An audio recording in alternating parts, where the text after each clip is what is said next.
Todos, hoy vamos a estudiar sobre la mitzvah de Sefirat HaOmer, la primera parte, y luego vamos a hablar sobre un poco lo que son las midot o los atributos que se suelen estudiar o practicar en estos días de la cuenta del Omer, que ya está bastante difundido y es una práctica, un ejercicio diario que se hace, un trabajo, ¿cierto?, que uno trata de hacer de alguna manera para incrementar nuestro aprovechamiento de nuestra vida espiritual. Así que vamos a hablar un poco de todo esto, contando hasta Shavuot. ¿En qué consiste la cuenta del Omer? Bueno, en el orden cierto en que aparecen en la Torá, es la mitzvah número 306. Es decir, está casi al medio de todos los mitzvot que aparecen allí en la Torá. Y vamos a ver entonces qué consiste. Bien. Como aquí aparece, ¿cierto? Vamos a ir viendo de a poquito cada parte, comprendiendo, ¿cierto?, cada sección. Eso es lo importante. Entonces, el mitzvah tase, la cuenta del Omer es un mandamiento positivo. A veces se le llama también de acción, ¿cierto? Activo. O también performativo. Es un mandamiento que hay que hacerlo, ¿ya? Un mandamiento para hacer. Le saper a Omer. Contar el Omer. El mandamiento de contar el Omer. ¿Qué es lo que nos dice el Sefer HaChinuch? Este libro de la educación. Dice, contar 49 días desde la llegada del Omer, que es el día 16 de Nisan, es decir, el día posterior, ¿cierto?, al primer día de Pesach o de Hagamatzot, como dice Levítico 23:15, y lo contaréis desde el día siguiente del Shabbat, desde el día en que trajisteis el Omer mecido. Esta cuenta es una obligación y nos corresponde a nosotros contar los días de cada día y del mismo modo las semanas. Entonces recordemos eso, se cuentan los días y las semanas. En efecto, hoy día hemos contado 7 días, que son una semana. Y se dicen las dos frases, los días y las semanas. 7 días que son una semana. Como dice la escritura, dice que hay que contar 50 días. Y también dice, 7 semanas contarás por ti mismo, dice la escritura. Es decir, en explicación, Abayé, este sabio, nos dijo en el tratado de Menajot del Talmud 66a, es un mandamiento contar los días y es un mandamiento contar las semanas. Cada uno de nosotros, como dice ahí, contarás por ti mismo, debe llevar una cuenta de el Omer, de esta ofrenda, ¿cierto?, de cebada que se llevaba al templo. El Omer, ¿cierto?, es esta unidad de medida de cebada, un manojo, ¿cierto?, de cebada, como allí aparece en la imagen. Era ofrendado y uno debía contar cada día que transcurría, ¿cierto?, desde esta ofrenda, cada día y cada semana. ¿Cuál es la raíz del mandamiento? Según el sabio. Es decir, ¿por qué fue dado esta mitzvah? ¿Qué sentido tenía? Desde el ángulo del entendimiento simple, que es, ya que toda la esencia de Israel es solo la Torá, y debido a la Torá fueron creados los cielos y la tierra, como se afirma en Jeremías 33:25, si no fuera por mi pacto de día y de noche, etc. Y es la esencia y la razón por la que fueron redimidos y dejados y llevados, ¿cierto?, lejos de Egipto, para que reciban la Torá en el Sinai y la cumplan. Y es como Dios le dijo a Moisés en Éxodo 3:12, esta es la señal para ti de que yo te he enviado. Cuando saques al pueblo de Egipto, adorarás a Dios en este monte. Conectado, ¿cierto?, con lo que hablábamos en algún momento sobre el cántico del mar. ¿Cuál es la finalidad del cántico del mar también? Similar a lo que aquí dice. El objetivo, más allá de quedarse en los milagros que ocurrieron, ¿cierto?, en el Pesaj, en los 10 azotes o plagas que ocurrieron en Egipto, el propósito, ¿cierto?, era llevar al pueblo a adorarle a él en el monte. ¿En qué monte? El monte Sinai. Y luego, ¿cierto?, saliendo de allí, ¿hacia qué monte? El monte de Jerusalén, en Israel. Entonces el propósito siempre fue darles la Torá en el monte Sinai, para que adoraran al Eterno. La adoración que el Eterno requería no solamente era una adoración como una expresión de adoración, de alabanza, de oración, sino que era una acción, una forma de vivir. La forma de adoración que quería el Eterno era una manera en que el pueblo se condujera correctamente, debidamente, como una nación diferente, no como la nación de Egipto que los esclavizó, que los oprimió y que fue déspota con ellos, sino como una nación diferente, que atendiera al pobre, a la viuda, al huérfano, que fuera justa, que tuviera jueces justos, ¿cierto? Etcétera. El propósito siempre fue entregarles esa claridad, esa Torá, el mandamiento, la instrucción, la enseñanza. ¿Dónde? En el monte Sinaí. Por lo tanto, esta cuenta del Homer, como dice ahí, es contar los días en los cuales los hijos de Israel tenían que llegar hasta el momento de recibir la sagrada, la bendita Torá. Torá Akdoshá, la sagrada Torá. Por lo tanto, esa es la raíz del mandamiento. ¿Por qué contar los días? Porque tenemos que contar los días hasta llegar, como le dijo a Moshe, a ese monte, para recibir la Torá. El entendimiento del versículo es, nos dice el sabio, sacarlos de Egipto es una señal para ustedes de que adorarán a Dios en este monte, lo que significa que recibirán la Torá, y que es el gran principio por el que fueron redimidos, y es su bien supremo. El mayor tesoro de Israel, ¿cuál es? La Torá. Es la menorá, es el Aarón, es el Mishkan. El mayor tesoro de Israel es la Torá. Y es un gran asunto para ellos, más que la libertad de la esclavitud. Y debe ser incluso más importante, porque uno podría liberar a una persona, ¿cierto?, de una esclavitud, y la persona después quizás no sabría qué hacer con su vida. Toda su vida le han dicho quizás lo que debe hacer, y cuando uno los libera no saben qué hacer. Pero cuando uno le enseña qué hacer, cómo hacerlo, qué es bueno de hacer y qué no es bueno, qué cosas los mantienen en esa libertad y qué cosas los vuelven a ser esclavos, pues ahí realmente es el verdadero propósito de toda cosa. Enseñarle al otro, instruirlo para que viva en la verdadera libertad y no en una libertad solamente tangible exterior, sino también en una interior. Por lo tanto, Dios, Hashem, hizo una señal en su salida de Egipto para la recepción de la Torá. ¿Cuál es la señal? Es este conteo. Como siempre hacemos lo que es secundario como una señal de lo que es la esencia. Es decir, siempre hacemos algo, como dice ahí, que es secundario como una señal de lo que es más importante.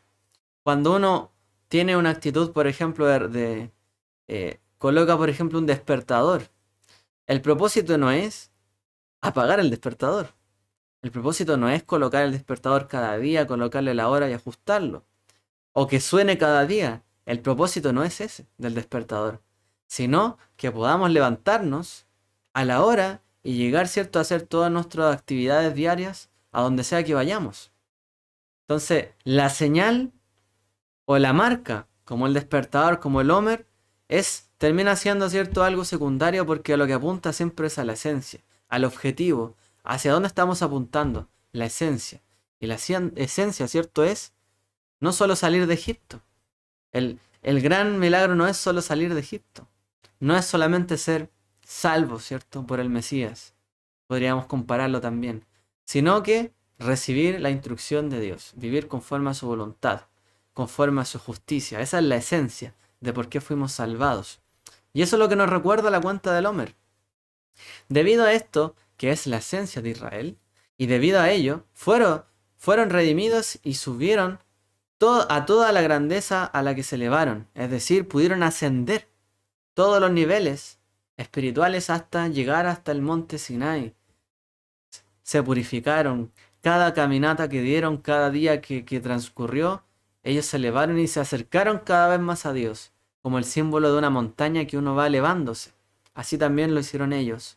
Desde el día en que salieron de Egipto, en lo bajo, en el río, ¿cierto?, en la parte baja, hasta el monte Sinai. Se nos ordenó contar desde la mañana de la fiesta de Pesaj hasta el día de la entrega de la Torá.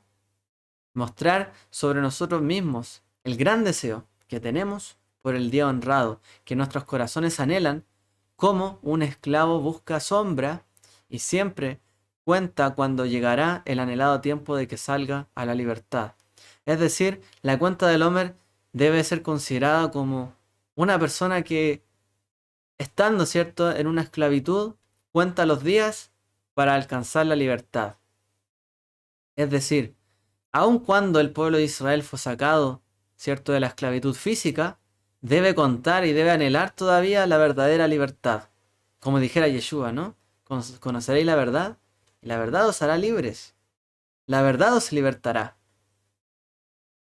Uno puede ser libre físicamente, pero todavía no reconocer la verdad o no atender, ¿cierto?, la justicia, la verdadera y la correcta justicia, la voluntad divina. Entonces, estos días son para anhelar ese momento donde realmente encontramos la libertad. Y por eso el libro de Jacob también le llama, ¿cierto?, a la ley, a la Torá, le llama la ley de la libertad. Jerut, la ley de la libertad. También haciendo, pero, haciendo alusión en parte, porque el monte del Sinai también tiene un nombre que se puede trasladar como, ¿cómo se llama? Como, eh, el monte Sinai tiene varios nombres, y entre esos nombres también se le cataloga como el monte de la libertad, o perdón, monte también de, del sellado, ¿ya? También cuando, perdón, de la libertad. Cuando el Eterno entregó las Lujot, las tablas de la ley, también se le llamó, ¿cierto?, las tablas que estaban talladas, grabadas en piedra. Y esa palabra, que significa grabadas, también significan libertad, en otro sentido. Es decir, esa palabra, la ley de la libertad, hace alusión también a las leyes que estaban talladas, que fueron talladas por el Eterno, ¿cierto?, por su dedo en el monte Sinai. Cuando Jacob habla de la ley de la libertad, se entiende en el contexto judío que habla de la Torá, la Lujot, con lo que fue entregado en el monte Sinai. Así que allí encontraron la verdadera libertad, cuando recibieron la ley de la libertad, finalmente, que los iba a preservar en la libertad en la cual fueron llamados. Como muestra del conteo de un hombre de toda su liberación, y todo su deseo es llegar a ese momento. Es decir, como muestra de querer llegar a ese momento es que la persona cuenta los días. Y lo que contamos del Homer, es decir, tales y tales días han pasado del conteo, 7 días que son una semana, como dijimos hoy, no contamos tales y tales días faltan para el tiempo. Es decir, no decimos faltan, hoy día, ¿cierto? Podríamos haber dicho faltan 42 días o 43 días. En estricto rigor 42, ¿cierto? Decimos, no, han pasado 7 días. Es porque todo esto nos muestra el gran deseo de alcanzar el tiempo de Shavuot. Es decir, no llevamos una cuenta regresiva, sino progresiva. Nos acercamos hasta allá, ascendemos hasta allá. Por lo tanto, no queremos mencionar al principio de nuestro conteo el gran número de días que tenemos para llegar a la ofrenda de los 2 panes de Shavuot. Entonces, para no desalentarnos, no decimos faltan 50 días. Falta demasiado. Faltan 49 días. Faltan 48 días. Sino que decimos, ya es un día, ya son 2 días, ya son 3 días, ya son 4 días. Y así cada vez más vamos sumando uno a uno hasta llegar al día de Shavuot, de la ofrenda de los panes, ¿cierto? Shtei Alechem, de Shavuot. Entonces se cuenta desde el segundo día de Pesaj. ¿Por qué empezamos a contar desde el día después de Pesaj y no desde el primer día? Pregunta el sabio. La respuesta es que porque el primer día está enteramente dedicado a recordar el gran milagro. Es decir, el primer día de Pesaj se recuerda el gran milagro. Lo que sucedió de ahí hacia atrás, ¿cierto? Con todo lo ocurrido en Egipto y las plagas y los milagros y cómo ellos salieron de allí. Que es el éxodo de Egipto. Que es una señal y una prueba de que el mundo ha sido creado y de la providencia de Dios, que se ha bendecido sobre la gente. Es decir, el hecho de que se haya manifestado, ¿cierto?, el Eterno en medio del pueblo con grandes señales demuestra que hay un Dios. Entonces demuestra que Él está en la supervisión de todas las cosas. Y no podemos mezclar algo más en su alegría y mencionar algo más con ella.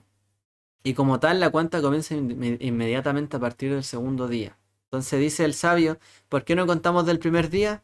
Porque ese primer día lo dedicamos a recordar al Creador, su gran obra, su providencia divina, cómo Él supervisa todas las cosas, cómo Él creó y cómo Él actúa en este mundo. Y para no mezclarlo con nada más, se cuenta el Homer desde el segundo día. Le dicen como una razón, ¿cierto?, de por qué esto es así. Aunque esta razón no la menciona en la escritura, la podemos, ¿cierto?, inferir. Se nos ordenó hacer el conteo a partir de lo que se hace en él. Es decir, y esta es la ofrenda del Homer, que es un sacrificio significativo. A través de ella está el recuerdo de que creemos en Dios, bendito sea, y que Él quiere a través de su providencia sobre las personas sostenerlos. Y así renueva para ellos la semilla y los de los granos en todos y cada uno de los años para vivir a través de los años. Es decir, ¿cómo, cierto? Hacemos el conteo a través de la ofrenda del Homer, que era un sacrificio que significaba ¿qué cosa? Que Hashem provee el grano para todas las personas. Que Él provee la semilla para cada uno, como dice Isaías, el que, ¿cierto? O como dice el libro incluso de Colosenses, el que da semilla al que siembra, pan al que come, Él nos bendecirá. Él hace caer la lluvia, ¿cierto? Regar los campos, rociarlos para tener fruto de ellos. Y todo lo que sale de su boca, todo lo que viene de Él, nos vuelve vacío. Así también es su bendición. Toda como el agua, ¿cierto? Como la lluvia riega la tierra y produce fruto. Y la semilla da fruto. Y así se provee las personas y cada uno de nosotros. Por lo tanto, es significativo que esta cuenta que nos lleva, ¿cierto?, hacia Shavuot sea a través de contar el grano, o una primicia del grano, de los granos de la tierra, como es la cebada. Entonces, se aprovecha este grano, el Homer, para demostrar también de cómo Hashem bendice todas las semillas, cada uno de los años, de las estaciones, y Él nos sostiene todo el tiempo. Por lo tanto, ¿cómo se cuenta el Homer? Como ya lo hemos hecho, ¿cierto? Recapitulando. Lo contamos, ¿cierto? Desde la noche para que sean los días completos. Es decir, partimos, ¿cierto?, el día en la noche, como es en el calendario hebreo, judío, y en ese momento se cuenta. Hoy es el primer día. Y se cuenta el día completo. Entonces pasa otro día completo y a la siguiente noche contamos el siguiente día. ¿Para qué? Para que cada día sea completo. Por eso se espera también hasta que se termine el día. Si una persona se olvida y no la cuenta por la tarde-noche, puede contarlo desde la mañana todo el día, porque es el día del Homer. Es decir, si no se contó en la noche, si a alguien se le pasó la cuenta, puede contarlo en la mañana, todo el día, prácticamente. Puede contarlo, bueno, podría contarlo todo el día, pero se acostumbra que si no lo hizo en la noche, lo haga en la mañana, para ponerse al día. El que olvidó un día debe decir lo siguiente: ayer fue así, sin una bendición, para retomar los días. Es decir, no dice la bendición, bendito tú, tanto, tanto, tanto, que nos ordenaste contar el hombre y hoy son tal día. ¿Por qué? No puede cumplir el mandamiento si ya pasó ese día. Por lo tanto, dice solamente el día, lo menciona. Ayer fue el sexto día del Homer. Y no dice, bendito tu Señor, etc. Ya para retomar los días. Esa es la manera correcta.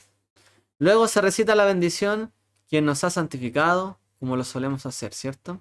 Y el que ha contado sin bendición ha cumplido el mandamiento. Y por lo tanto no se le permite regresar y contar con una bendición. Es decir, bastaría con que la persona dijera, hoy son 7 días del Homer, que es una semana. Amén. Y ya cumplió con contar el Homer. Pero se estila, ¿cierto?, dentro de todo el mundo judío, que cuando uno va a hacer un mandamiento, uno bendiga al Eterno por la oportunidad de realizar ese mandamiento. Y por eso se dice en el judaísmo, ¿cierto? Baruch atah Adonai, bendito tu Señor, etc.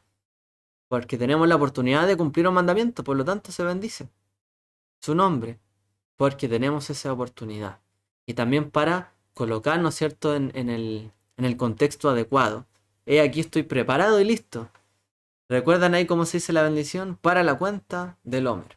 Aquí estoy, para unificar tu nombre en perfecta unidad junto con todo Israel. Estoy aquí dispuesto para cumplir el mandamiento. Y después digo la bendición. Es decir, esto es algo que sobrepasa más allá de este mandamiento. Cada mitzvah, ¿cierto?, de la Torá se cumple así. Cuando se encienden las velas, cuando se toma el vino, se bendice. ¿Por qué? Porque se bendice antes de comer, después de comer también.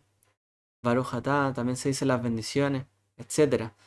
Cuando uno se coloca el tzitzit, el talit, etcétera. Cuando se aparta la jalá, ¿cierto? El trozo de que se aparte cuando se hace la masa de la jalá, también se dice una bendición.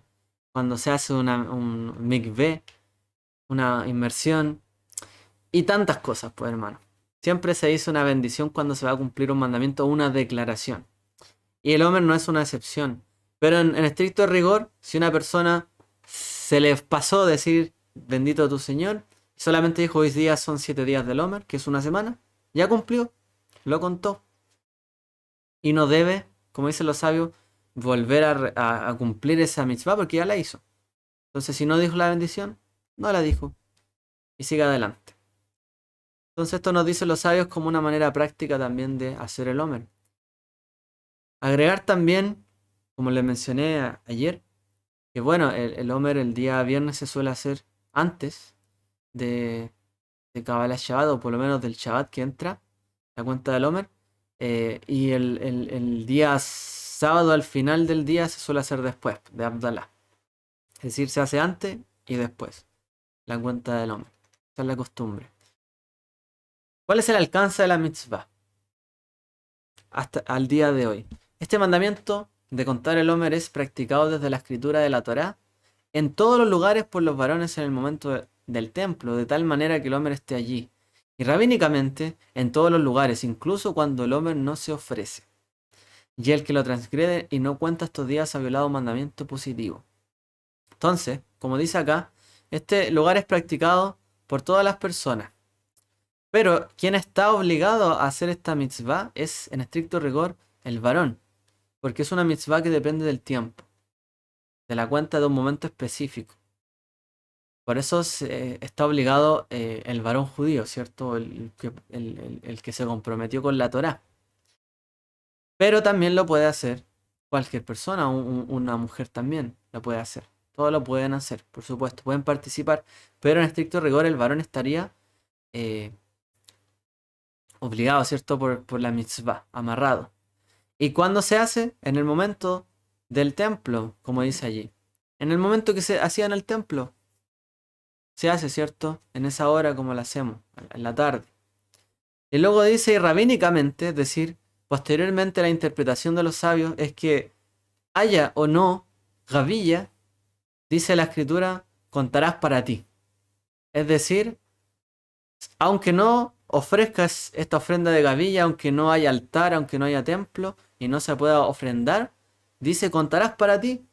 Es decir, tú debes llevar la cuenta, cuéntalo tú, por ti mismo.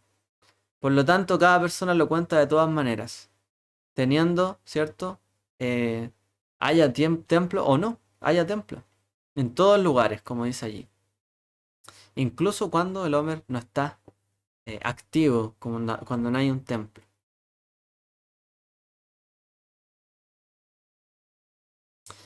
Una de las cosas que complementa este entendimiento del Homer es lo siguiente. No comer granos antes de presentar la ofrenda del Homer. No se comen ningún grano de la época, ¿cierto? Hasta antes, hasta después, mejor dicho, de presentar la ofrenda del Homer. Este mandamiento del Homer nos enseña que se nos prohíbe usar o comer productos de granos hasta que los sacerdotes levitas ofrecían el primer grano nuevo a Dios. Es decir, la primera primicia de la tierra. ¿Ya? Que era llamado, ¿cierto?, un primer fruto de la tierra. No se nos permite beneficiarnos físicamente del pan físico hasta que la primera porción se le dé a Dios. Entonces, ¿por qué no comemos pan, por ejemplo, o ningún tipo de grano, o fermentado de grano, ¿cierto? En estos días. Porque el primer grano siempre se ofrecía como el Homer, ¿cierto? Al Eterno. Entonces, antes de comer cualquier tipo de grano o cosa diferente, o similar, perdona, a esto, se ofrecía el Homer. El Homer era llevado, ¿cierto?, al altar simbólicamente, se quemaba y a partir de allí se podía aprovechar del grano, ¿cierto?, que era de la temporada, de la época. Solamente a partir de allí. Como dice ahí, no se nos permite beneficiarnos físicamente del pan físico, que es la primera porción que se le da a Dios. De manera similar, este mandamiento representa al Mesías en el sentido de que no podemos beneficiarnos espiritualmente del pan de vida espiritual hasta que en la primera porción haya subido o ascendido a Dios. De misma manera, ¿cierto? No podríamos nosotros disfrutar de la resurrección si no hubiese un primer fruto de la resurrección. No podríamos, ¿cierto?, disfrutar de ella si antes no hubiese habido uno que se ofreciera, que fue el Mesías. Podemos entenderlo de esta manera. Esa primera porción, esa primicia, es el Mesías. Luego de la primera primicia venía el resto de ofrendas diarios, ¿cierto? Se daba la primera ofrenda y luego podía, ¿cierto?, estar el otro grano preparándose. Y cada día se llevaba una cuenta del Homer de la gavilla, ¿cierto? Pero cuando llegaba la fiesta de Shavuot, se llevaban las primicias, o todos los frutos de la tierra, las primicias, los bikurim, en el día de Shavuot. Y allí recién se podían aprovechar y comer delante del Eterno. Y de aprovechar de venderlo, etc. Y hacer todo lo que se debía hacer. Entonces, esto también es parte del entendimiento del Homer. El Homer es la primera porción, la primera semilla que es ofrecida como ofrenda de la nueva época, de la nueva temporada. Y el pueblo completo, que esto era hecho, ¿cierto?, en el templo. Y luego el pueblo completo llevaba sus primicias de los frutos de la tierra en Shavuot, desde Shavuot en adelante. Podía llevarlos al templo y comer y compartir de ellos o beneficiarse de ellos. Luego de haber disfrutado delante del Eterno esas primicias. Entonces, los días, ¿cierto?, del Homer hasta Shavuot son importantes porque también tiene que ver con el ciclo agrícola. No se puede aprovechar de esos frutos hasta que llega Shavuot. No hay primicias que se puedan comer hasta que llega Shavuot. Esto era ofrendado solamente. Entonces, de similar manera vemos el caso del Mashiach. No fue, ¿cierto?, hasta el día de Shavuot o Pentecostés, cuando también ellos, ¿cierto?, pudieron disfrutar de los beneficios y los frutos del Ruach HaKodesh, del Espíritu. Y vino el Espíritu sobre ellos. Y les dio también los frutos a ellos para que ellos pudiesen hablar, como dice allí, en diferentes lenguas. Y les dio dones a las personas y repartió de esas primicias que primero el Mesías recibió. Porque él primero las ofreció como un grano, como dice él en sus palabras. No es posible, ¿cierto?, que nazca, ¿cierto?, un árbol, una semilla. Primero la semilla, perdón, tiene que morir en la tierra. Antes de que nazca, ¿cierto?, el árbol. Entonces, antes de que haya fruto, antes de que haya lo siguiente, o que se pueda aprovechar incluso, tiene que morir la semilla primero. Ser ofrendada en este paralelo. Entonces, todo el resto de creyentes somos parte luego de Shavuot, como la ofrenda presentada delante de él. Pero este tiempo es para preparar la primicia, contar la primicia hasta llegar a ese momento. Y la primicia es el Mesías, pero es la primera de toda la cosecha. ¿Ya? En el día de Shavuot es donde se lleva todas las primicias, o a partir de ahí todas las primicias de la cosecha. Y ahí se empieza a recoger. Y por eso también representa fiesta de peregrinación. La gente llega de todos lugares, ¿cierto? Y es una gran recolección. Y por eso se llama a Shavuot Hag HaSif, la fiesta de la cosecha, de la recolección. El Homer representa, por tanto, la primera de esas primicias. Que de nuevo, no era comida, era ofrendada. Y se contaba hasta Shavuot y a partir de allí, todos comían de las primicias en adelante. Esa primera porción de pan espiritual es lo que nos alimentamos del Mesías, primero. Primero nos alimentamos de él, los rudimentos del Mesías. Y luego recibimos todo, ¿cierto? Lo que es Shavuot, la Torá, los dones, etc. Lo podemos comparar de esa manera. Primero recibimos la primicia, la salvación del Mesías. En su muerte, en su resurrección somos levantados y aguardamos hasta Shavuot para recibir también el Ruach HaKodesh, la Torá, mandamientos, instrucciones, enseñanzas. Y él también recoge también y da a todo el pueblo de sus frutos semillas y recoge también de todos ellos de todas las naciones, en un sentido profético. Baruch Hashem. Ahí comento en breve ese punto. Veamos ahora para finalizar y no extendernos demasiado, ¿cierto? En cada punto que ya podemos ir viendo, ¿cierto? En detalle cuando veamos también la fiesta de Shavuot. Ahí, durante estos días, ¿cierto? De la cuenta del Omer, Sefirat HaOmer, se lleva una cuenta también de los... Perdón, más que una cuenta, se hace un ejercicio diario. Diario. Que tiene que ver con los atributos. Que son identificados como atributos emocionales, es decir, que vienen de la persona. Entonces, dicen los sabios, más que nada orientados a un tema místico, que hay 7 atributos, ¿cierto? Que hay en las personas, están en nuestro cuerpo, nuestra vida, en nuestro mapeo espiritual de cada uno, y son esas 7 fuentes de entendimiento, de emoción, de nuestro intelecto, que deben ser llenadas también en nuestra vida para llegar a la estatura de un varón, digamos, perfecto. Entonces los sabios, los místicos, obviamente interpretando las escrituras, dicen que hay 7 atributos que deben ser trabajados en esta semana. Y 7 veces cada uno de ellos son trabajados como por semana, se van intercalando. En total 7 por 7, 49. Se hace una matriz.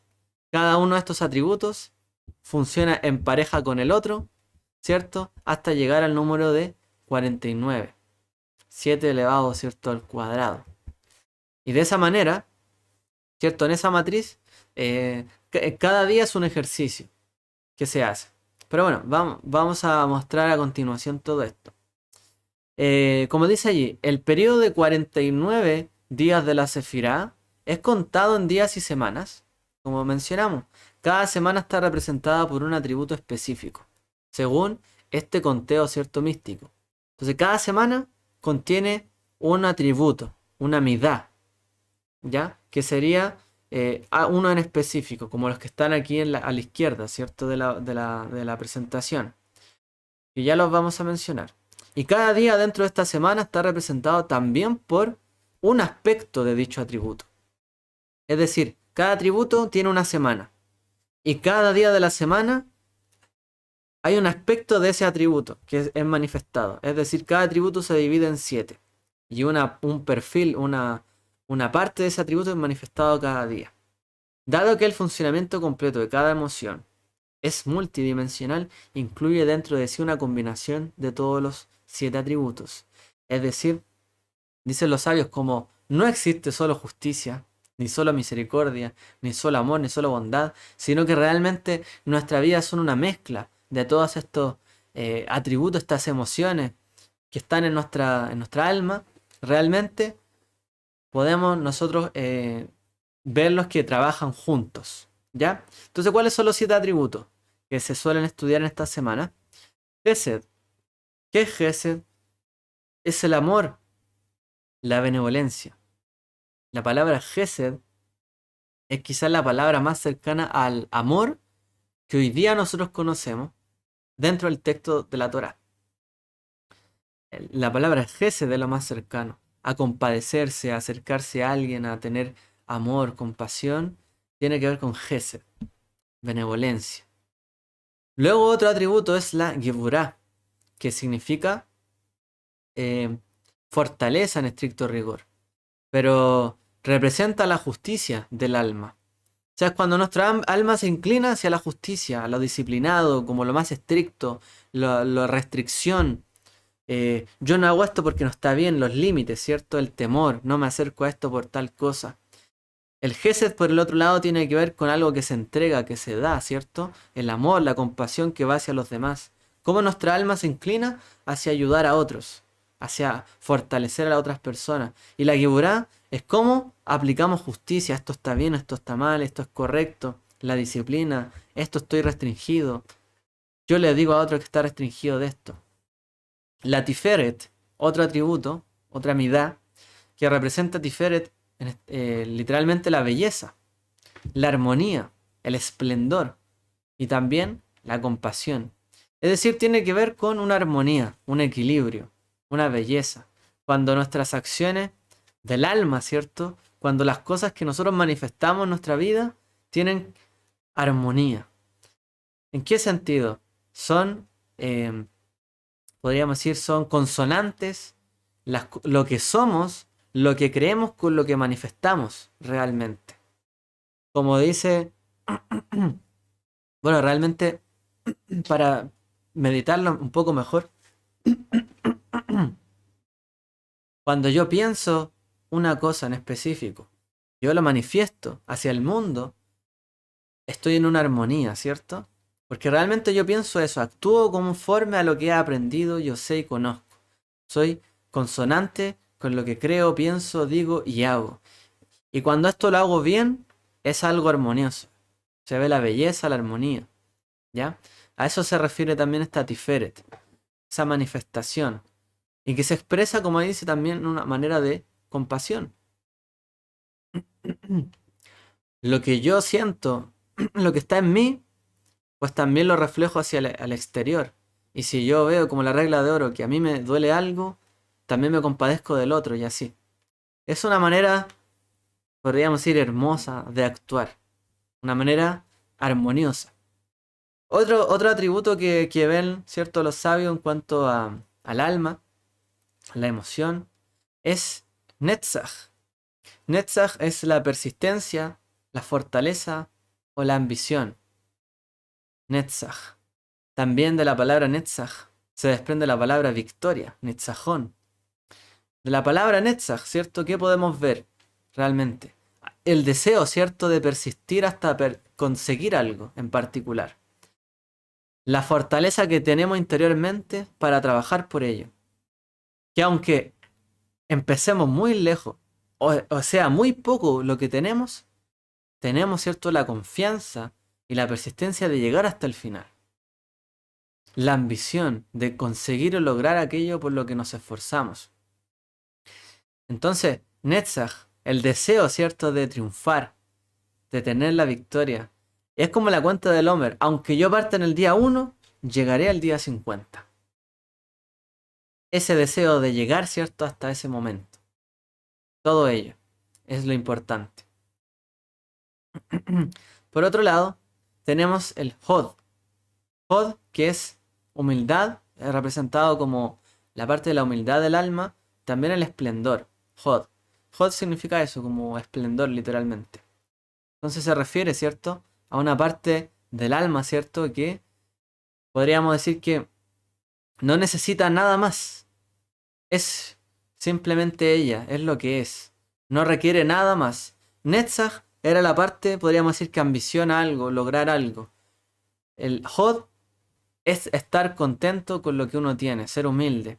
No creer ser más allá, ni menos, sino ser lo que uno es.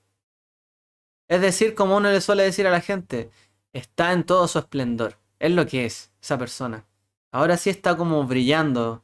Está realmente, es lo que es esa persona. Cuando uno es una persona que realmente está en un momento bueno de su vida, agradecido, ha logrado las cosas, ¿cierto? Ha triunfado, le ha ido bien, está feliz, está contento. Uno lo ve cómo se manifiesta, cómo habla, está en un esplendor. Realmente, está en todo su esplendor.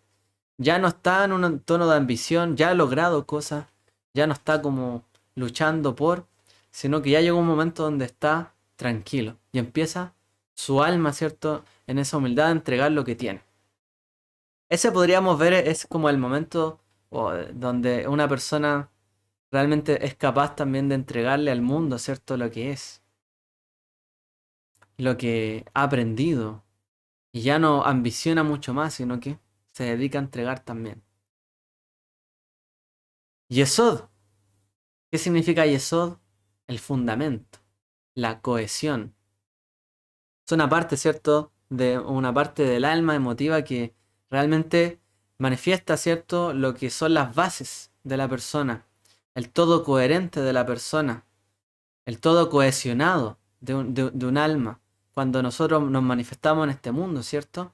Hay ciertos principios que tenemos que tener. Esas bases bien colocadas, ¿cierto? En nuestras convicciones son ese fundamento, esa cohesión, lo que mantiene el edificio, los pilares, ¿cierto?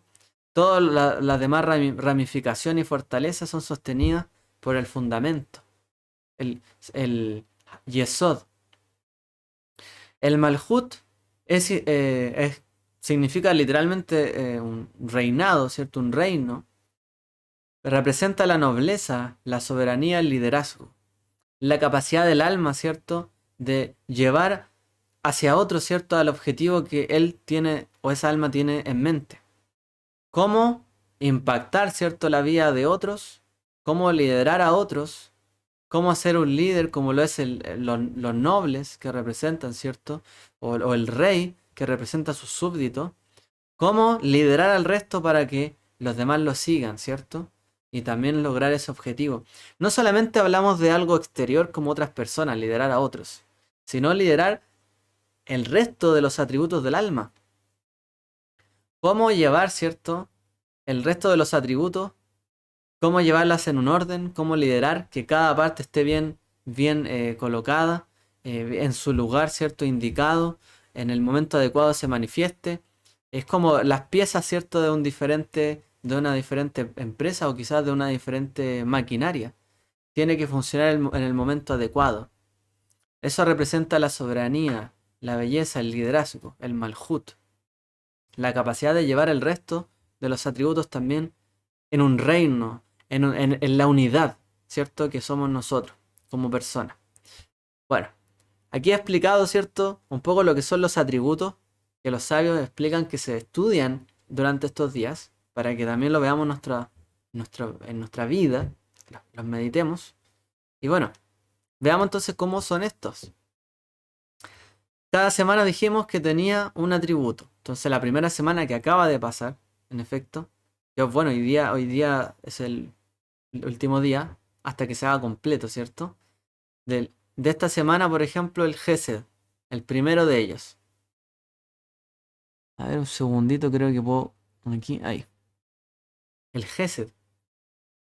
Esta es la primera semana. Entonces, ¿cómo se hace esto? Se hace una matriz. El primer día es en este orden: Gesed, Geburah, Tiferet, Netzach, Hod, Yesod, Malhut. ¿Cierto? La benevolencia, la fortaleza, la hermosura, la ambición, el esplendor, el fundamento y el reinado, que hemos mencionado, entre otros sinónimos. Ese mismo orden se coloca hacia acá, en cada una de las columnas, ¿cierto? Entonces se hace una matriz. El primer día se hace un ejercicio de Gesed sobre Gesed. ¿Cómo practicar el atributo del Gesed, de la compasión y del amor, con amor? ¿Cómo hacer acciones que son de amor, pero con amor? Por ejemplo. O luego el día 2, Gesed Shevek Burah, ¿cierto? O Shevik Burah, perdón. Como se dice cada día. Hoy es el Gesed sobre el Gesed. Hoy es el Gesed sobre la Geburah. Gesed sobre Geburah. ¿Cómo yo practico, cierto, el amor, la compasión? De una manera fuerte. De una manera como estricta. Como el amor también tiene un aspecto no solamente blando, sino firme, fuerte. ¿Qué es amor también? Por ejemplo, una reprensión. Es una muestra de amor. Cuando busca corregir y tiene por fin amor que esa persona cambie y es estricto, se aplica Gesed Shevik Burah. Y así, cada día, Gesed Sheve Tiferet, Gesed Sheve Netzach. Y así se va haciendo un ejercicio diario. Cómo practicar el amor en en la hermosura, en el esplendor, en la ambición, el fundamento, etc. La segunda semana lo mismo. ¿Cómo se practica la Geburá, la fortaleza, la restricción, los límites con el amor? ¿Cómo practicar límites con amor? Y así, ¿cómo practicar la parte estricta con una parte estricta, realmente? ¿Cómo ser, cierto, justos? ¿Cómo ser totalmente rectos con rectitud? ¿Cómo se puede practicar eso? ¿Cuál es el ejercicio diario? Yo purifico mi rectitud diariamente. Mis parámetros, por ejemplo, mis propios parámetros de rectitud y de justicia. Yo los reviso. Los pienso si están bien mis parámetros de justicia o de moral o de ética. Por ejemplo. ¿Soy estricto en saber que lo que estoy haciendo de verdad está bien hecho? ¿Hago bien las cosas por los demás? Y así, se hace un ejercicio diario. Cada uno va pensando diariamente en uno de estos atributos y va avanzando. Entonces, el objetivo de esto, ¿cierto? Es llegar al día 49. Malhut Sheve Malhut. El reinado sobre el reinado. El equilibrio, ¿cierto? Sobre el equilibrio. El momento donde ya está la persona, ha gobernado su vida, podríamos decir, ha gobernado también todas las diferentes partes de su alma y está en el nivel mayor, más alto. ¿Para qué? Para recibir la Torah. Ese es el objetivo. Entonces, seguimos. Aquí hay un ejemplo ya escrito. Ya les mencioné, ¿cierto? Ahí un poco a la rápida. Por ejemplo, la primera semana de la Sefirá está dedicada al Gesed, el atributo del amor. El primer día de la semana nos encontramos en Gesed de Gesed. O Gesed sobre Gesed. O con Gesed. El aspecto del amor dentro del amor. En el segundo día, en la primera semana, centramos la mira en la Geburá de Gesed. Es decir, el aspecto de la restricción en el amor. Y así. En el tercer día de la primera semana, el foco de nuestro puesto es Tiferet de Gesed, la armonía en el amor. Y así sucesivamente para los 7 días de la semana. Y como nos explica ahí Simon Jacobson, él dice, este análisis día a día te dará la habilidad de retrotraerte y dar una mirada objetiva a tus emociones subjetivas.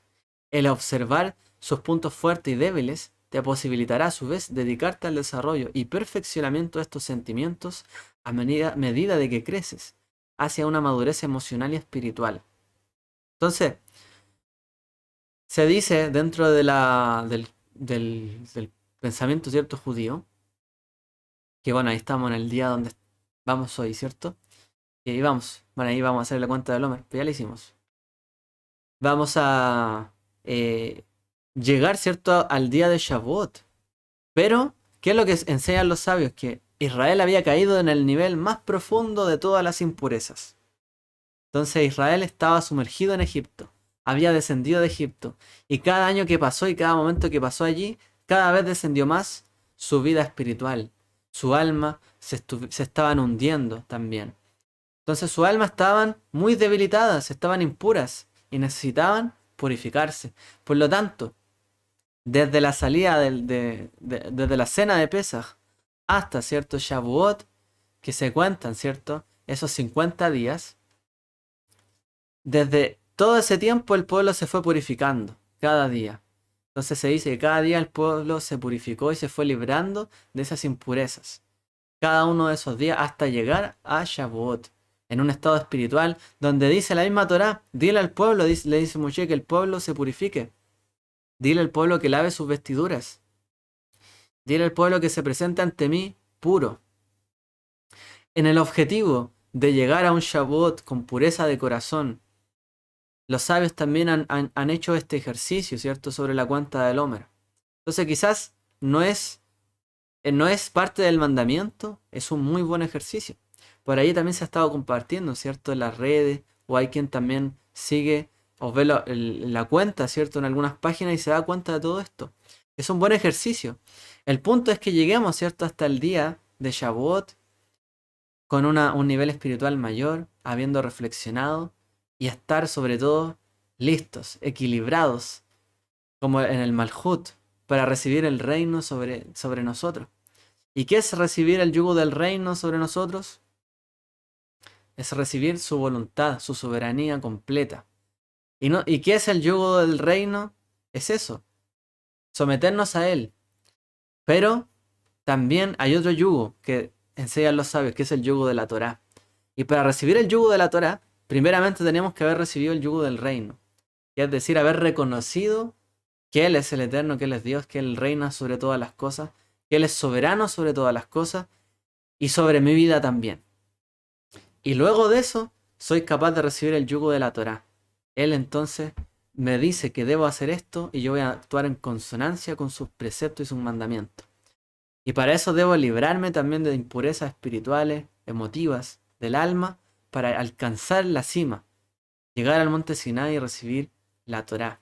Y presentarnos alegremente delante de Él con las primicias de la tierra, con el grano que Él nos ha multiplicado, con todo el bien que Él nos ha dado, y comer delante de Él, disfrutar.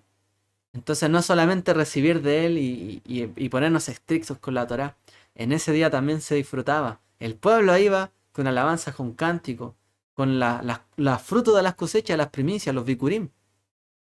Y ahí celebraban delante de Él, en este momento de pureza. Entonces, esto es como una gran boda, ¿cierto? Donde los sentimientos han sido pulidos el uno con el otro, se han compenetrado hasta llegar al día de la unión final. Y ese día es día de la gran fiesta como Shavuot, como una gran festejo de boda donde nos encontramos, cada uno purificándose por su lado, la novia y el novio, y se encuentran allí. Así que hermanos, nosotros, ¿cierto? Dentro de nuestra cuenta no estamos colocando esta cuenta, eh, podríamos decir, más mística, ¿cierto? Más, incluso más cercana a la Kabbalah. Más que nada para no llevar, para no evitar algún tipo de confusión. Pero es un buen ejercicio.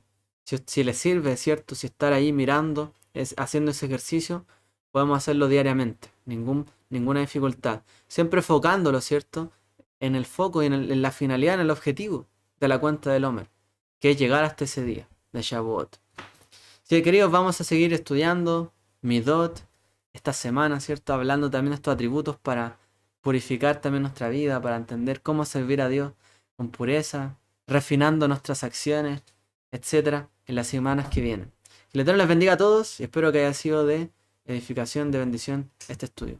Shalom y Shavuot a todos.